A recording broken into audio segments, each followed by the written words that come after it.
naman akalain na. Narito tayo ngayon upang matunghayan ang talaga namang nagtitrending at nagbabaga ni issue ni Ate Erica at ng kanyang pamilya. Sa pagpapatuloy nga ng ating istorya ay kinonfirm naman ni Kalingap Val Santos Matubang na nandun lamang siya para i-confirm ang mga bagay-bagay dahil nakita niya lamang daw yun sa YouTube at hindi siya sure kung totoo ba ang mga ito. Kaya naman siya talagang pumunta sa bahay nila Lolo Miguel upang makita kung totoo ang mga issue na pinaparatang sa kanila. Grabe, at sinabi din ni Kalingap Val na mali daw ang mga ginagawa at aksyon ni Ate Erica na nabivideohan ng mga fans niya. Na iparegister sa SEC, kapisanan ng mga marites sa Pilipinas. Inaalam ko lang kita, Tatay, kung confirm, kung totoo talagang tumboy si Erica. Ako pa nga ako napagbintangan na siniraan ko daw at ako daw nagbibideo. Ay paano magbibideo na ako sa bahay nila? Mapapasok ko sa bahay lang gabi. Oo, tama. Sino nagbibideo noon? Ay sila din po, kamay nila. Yung mga nagbibip siya yung parang sigarilyo. Nabidyo rin, yung anak ni Sheila Mi ang nagpapasipsip nung gano'n. Ay, Nakita ko sa TikTok. Umpo. Tapos nagsasayo-sayo siyang ano. Tapos nagbibip siya yung sigarilyo. Nausok. Ano yun, Tay? Totoo yun? Totoo po yun, si Jerica. Dapat di nila yun binibidyohan. Kasi hindi maganda sa mga bata. Nagkisigarilyo lang yung hisip Tapos na. ipagyakapan natin sa babae. Umpo, pagyakapan. Hindi maganda po yun na gano'n, mga kalingap. At siyempre po maraming bata nakapanood. Hindi magandang tingnan. Sinabi din dito ni Kalingap Val na pumunta talaga siya sa bahay nila Lolo Miguel muli upang makita ang bangka na binigay ng Kalingap. Dahil may mga kumakalat nga na parang inaangkin nito at sinasabi ng iba na silang mga e-lovers daw ang nagtulong nito kay Tatay Miguel. Ngunit hindi ito totoo dahil maging sa bangka na nakita sa video ay nakalagay na ang pangalan na Team Kalingap.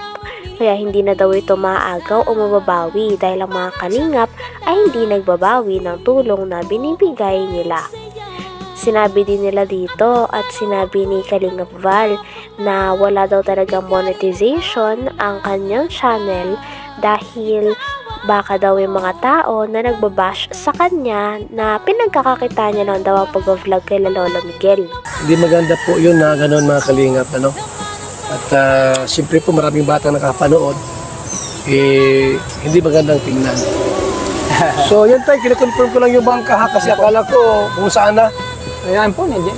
Nahanap ay, baka na bininta mo na. Hey, pinaresto ko ngayon sa Kalingap pa din yan, sa Team Kalingap ang pangalan yan. Walang pwede tayo umagaw niyan, kumuha. Ay, wala po naman po. Ha? Huwag mong ibigay. Kami ang harap pagka kinuha nila yan. Di ko pa Sige yan. Di ko ibigay kanila. Kung ibigay yan, yan ay nag-iisang alaala Pag mo. pipilitin nila, di bakong kita sa barangay. Ito, mga kalingap, ito wala akong monetization, walang kita sa YouTube. Ako po, giver ako. Sa totoo lang. Ito wala akong, ang malaga sa akin yung kapitay. Kape. Yung gusto diyang humigop po ng ating pong bisim Kalingap Kape, gustong umorder, yung kita ko dyan, pantulong ko po. Kasi yung YouTube, hindi ko inasahan ang YouTube, mga kalingap, ipalipad laang. Palipad sa live premiere, ganyan. Pero yung monetization na... Pinakita pa nga ni Kalingap Val Santos Matubang sa mga viewers na talagang gustong-gusto niyang tumulong kay Lolo Miguel. At kahit ano pang sabihin ng iba, ay alam pa rin nila na ang totoo na gusto nilang tumulong lang talaga at hindi ito para sa views lamang. Kaya naman sinabi niya din dito na gusto niya rin ipaayos ang bahay nila Lolo Miguel at nais niya rin tumulong kahit sa maliit na halaga lamang. At ang mga tinutulong niya ay hindi daw ito galing sa YouTube channel dahil naka-off ang monetization nito. Ito daw ay galing sa business ng Kalingap na mga kape. Kaya naman sa mga gusto dong sumuporta ay sa kanilang suporta ay may natutulungan din daw sila katulad na lang ni Lolo Miguel na tutulungan ni Kalingap Val. Ito, kita ko walang kwarta ngayon. Kahit pa paano po ako mabigay kay tatay ng pang ulam-ulam lang ito. Ha? Walang ulam lang po. Yung gustong magbigay dyan, yung tatay, oh. Ito po, ipagawa ko yung bahay niya. Walang biro po, mga kalingap. Ako nag-iipon ng kwarta ngayon. Hindi galing sa YouTube.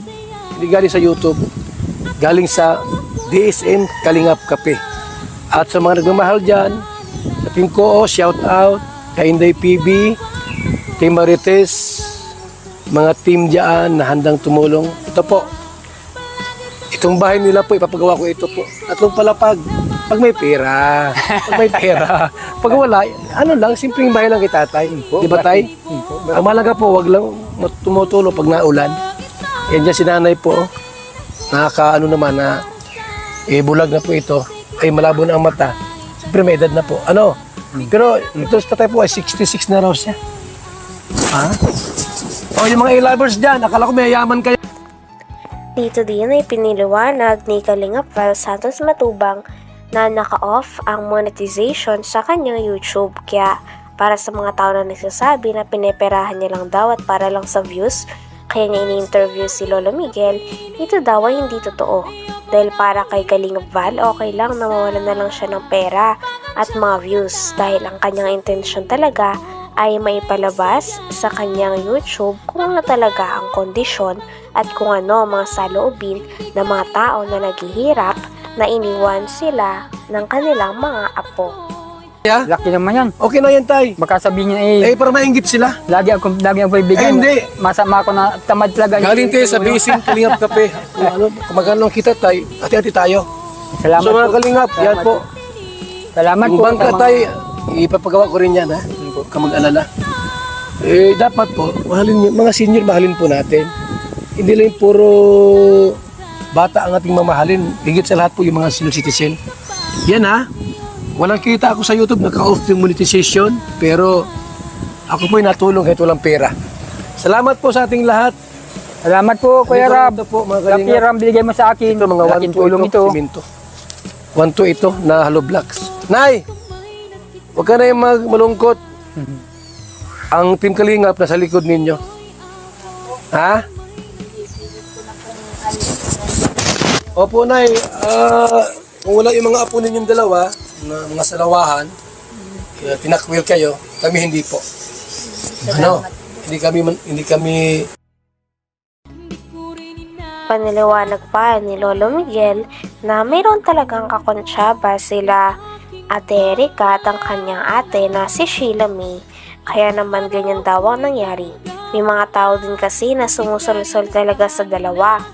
At may mga tao din na kumakampi kahit alam din nila na mali ang ginagawa ni Ate Erika at ni Ate Sheila May na pagkalimot sa pamilya na talaga nag-aruga, nagpaaral at nagpalaki na sa dalawa. Hindi na nga hangad ni Lolo Miguel ang pera dahil wala na daw siyang paki dito. Ngunit ang ayaw niya lang daw talaga ay yung pagbabaliwala ng mga tao at kawalan nito ng utang na loob sa mga tao na nagpalaki sa kanila dahil hindi nila nilerespeto at nilalapastangan nila ang mga ito sa pamagitan ng pagsasabi ng masasamang salita. gano'n na sariling dugo itatakwil. Dapat mahalin ang mga senior citizen. Sige na ya. Salamat Okay. Sige na, dito muna kami tay. Po, salamat po. Gabal. Salamat. Okay, thank Maraming you so salamat much sa inyo. tayo. Sa inyong mga team. Opo. Kalingap. Anong Maraming oras? Nandito kami. May problema tayo. Kumunta kayo sa amin. At kami handang, kahit gabing-gabi tayo, pupunta kami dito. Umpo. Meron kayong kailangan. Salamat po sa inyo. Basta manalangin sa may kapal.